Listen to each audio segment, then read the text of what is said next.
मैं अशोक कुमार, भारतीय सेना में एक सीनियर अधिकारी। मैं अशोक कुमार, इंडियन आर्मी का senior officer. Are you comedy me? So আজি এই ভিডিওটোৰ আসল ৰহস্য কম হয়তো আপোনালোকেও এই আৰ্মি ড্ৰেছত থকা ভিডিওটো এবাৰ হলেও চাইছে। ভিডিওটোত এই মানুহজনে কৈছে যে তাৰ নাম হেনো অশোক কুমাৰ, কিন্তু ৰিয়েলিটিত এই অধমজনৰ নাম হল কাঞ্জি মালিক। এতিয়া এই ভিডিওটোৰ আৰত থকা সঁচা কাহিনীটো শুনক। নাম কাঞ্জি মালিক, থাকে পাকিস্তানৰ কৰাচীৰ পিআইবি কলনীত। প্ৰায় পাকিস্তানী আৰ্মিয়ে নিজৰ প্ৰপগেণ্ডা ইউজ কৰিবৰ কাৰণে এই মানুহজনক ইউজ কৰে।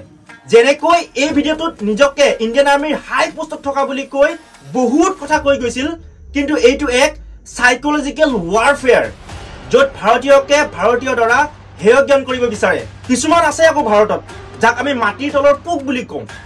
সিহঁতে এনেধৰণৰ ভিডিঅ'বোৰ হুৰা হুৰে শ্বেয়াৰ কৰি আছে। সিহঁতে নিজকে দেখুৱাব বিচাৰে যে এয়া চাওক ভাৰতৰ আচল ৰূপ।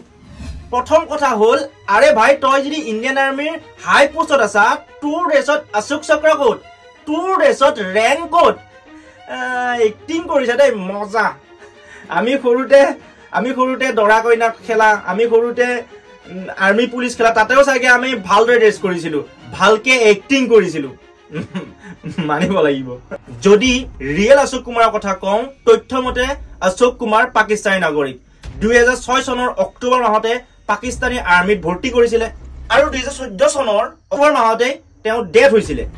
আৰু তেতিয়াৰ পৰাই পাকিস্তানী আৰ্মিয়ে অশোক কুমাৰৰ ড্ৰেছ নাম ব্যৱহাৰ কৰি ভাৰতৰ বিৰুদ্ধে প্ৰপগেণ্ডা বনাব বিচাৰি থাকে। এইটো এজুৱেল ইহঁতৰ কামেই। আৰু ইহঁতৰ পুৰা প্ৰপগেণ্ডা জিৰো অৰ্থাৎ এক্সপ'জ হৈ গ'ল। লগতে এই ভিডিঅ'টোত পোৱা গোটেইখিনি ইনফৰমেশ্যনৰ বাবে মই ক্ৰেডিট দিব বিচাৰো অঞ্চল ছেক্সনালৈ। তেখেতে বহুত ভাল কাম কৰিছে। তেখেতে দেখাই দিছে যে পাকিস্তানৰ আচল চেহেৰা কি, পাকিস্তানক এক্সপ'জ কৰি। আৰু মোৰ ভাষাত ক'ব গ'লে তেখেতে হাৱাই চেণ্ডলত গোবৰ লগাই মুখত মাৰি দিছে। থেংক ইউ অঞ্চল ছেক্সেনা, চেলুট। লগতে যিমান স্পীডত এই ভিডিঅ'টো চাৰ্কুলেট কৰি আছে, মই বিচাৰিম যে আপোনালোকে এইটো ভিডিঅ' চাৰ্কুলেট কৰক, যাতে ইহঁতে বুজি লয় আমি ভাৰতীয় হয়, ভাৰতীয়।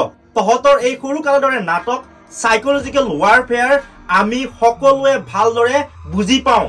সকলোৱে আমি ভাৰতীয়ক তহঁতে যিমান চেষ্টা কৰিব বিচাৰক কৰি ল, আমাক বেলেগ কৰিব, উচুতাব দেশৰ বিৰুদ্ধে, আৰ্মিৰ বিৰুদ্ধে, কিন্তু বেলেগ কৰিব নোৱাৰা। আমি আমাৰ আৰ্মিৰ লগত সদায় আছো, দেশৰ লগত সদায় আছো। পাকিস্তানে ভাবি আছিলে আমি ফিজিকেলি এটেক কৰিম বুলি, আৰু সিহঁতে গোটেই আৰ্মি বৰ্ডাৰত আনি জমা কৰিলে। কিন্তু সিহঁতৰ ঘৰতে বুলিস্তিস্তান লিবাৰেল আৰ্মিয়ে পাকিস্তানী আৰ্মিৰ কনভয়ৰ ওপৰত বোমা ফুটাই দিলে।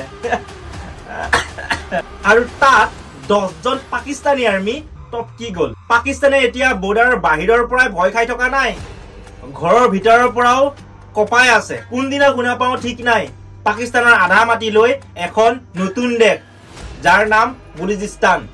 টাইম টু টাইম আপডেট পাই থাকিব, বহুত সোনকালে নিশ্চয় বহুত ডাঙৰ কিবা হ'ব গৈ আছে। ভাৰতে কৈছে এটোপালো পানী পাকিস্তানক নিদিও, চাই থাকক কি হ'ব গৈ আছে। এতিয়াতো কেৱল গল শুকাইছে, জীৱন শুকাব বাকী আছে। তহঁতে ধৰ্ম খুদি মাৰিছিলি, আমি ধৰ্ম কৈ মাৰিম। জয় হিন্দ।